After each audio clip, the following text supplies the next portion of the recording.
upa ar lal shoi hi upa ar thang vel le pilal le ni te fa ni in kum sang kha zakwa som thum pali November ni som pariata pung muna apianga nau se na ne lain anu in na boral sanani lekha hi apa te kho hlui kho haya azira lekha hi sang tak zir thleng theilo ma se man lai pol ruk chu apas ve ani ram boy ma khan bongon khwa primary school zirte tu na athoka heti lai hian zanai thangin nen in nein fa hi pakwa mi pa panga le meichha pali an naya mi pa pakhat le meichha pakhat te chu an nau pan te lain an borala tuna hian mi pa pali le meichha pathum te chu kopui nahin anom hloma atu le fa enge mozat te po a mu ve manane van doi thak takin anu pui hian kum sang khat sakwa somrat pali khan aboral sana nupui dang nei zui loin na fa te hi a thi ni thlengin na trol pui ani apa te atangin kaushan ngai pui mo mi an ni a ani po hian kaushan hi angai pui mo per te si nga mi ani KTP a shwai tu ni na sang sang chel thinin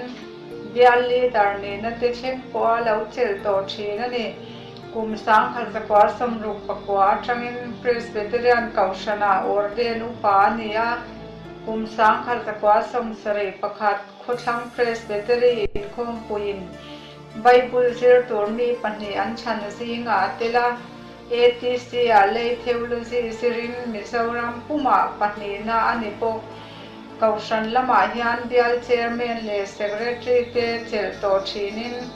Synod committee sang ate atel to thin shipho kaushana hian in nei na kol tu ni reng thinin nu pa tuak som kwa pariata in nei tir manani kaushan mai pa ka khotlang rong bol na ngai pui mo mi nia Mizoram boy ma thanga ram boy chung le anu hun enge mo chen chu VC secretary chel ngar ngara YMA ate in mangin shwai tu ni na sang a chela central YMA in shwai tu lun choi moina asiam te po adong hialani upat lam hun enge moti atangin asma nat na hian nei chho ve ta hei hian chen chil ringin zoi choi na hrisel na te po alo tlanyam chho ve zela kan la thak hel ngoi lain Zulai ni som ni pali sang ni pakwa a fak thin pang chunga chol len to turin min kal santa ni athi chamalo thlen hian kan ngai zolin kan lunga leng thare mema apola kan pot sei a him thate min lo thir sak turin then rol song te kan so ma cheu ilei taksa he ko vela then to maila then to lo na ram kan ko pui mo ya chuan min lo hua kang cheo tu le fa te lungai mel reng om long angel te lai lena chuan ko vel lungai tuar rum ten tra lai bangin lalpa an lalpa churam chu min thir tir la he ko vela kalen lai hian lungai tuara katra nahi onem takin katuara nge o chu muna leng te zong chuan an then tak te an ngai lo nan nun na lung lo tuyan ine an khiak lom na hoi lo par ne lalpa churam chu min thir tir la he ko vela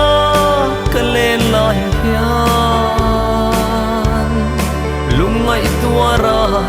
katra nahi onem takin katuara nge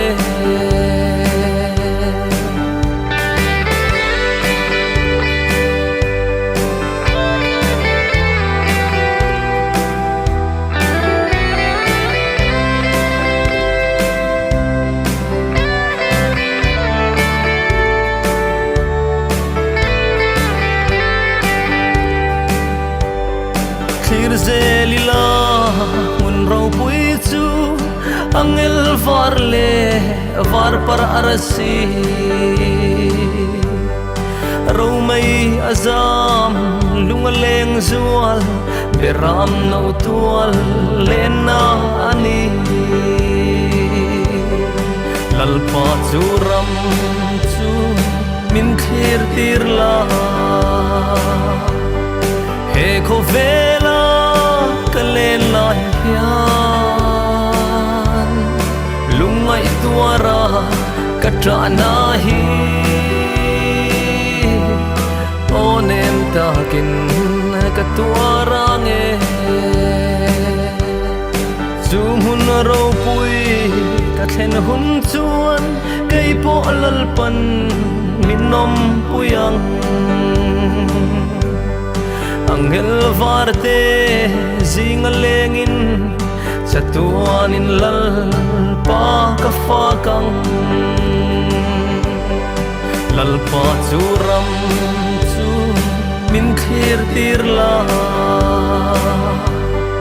he ko vela kalen la hian lungai tuara katra nahi onem takin katuara nge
Sweet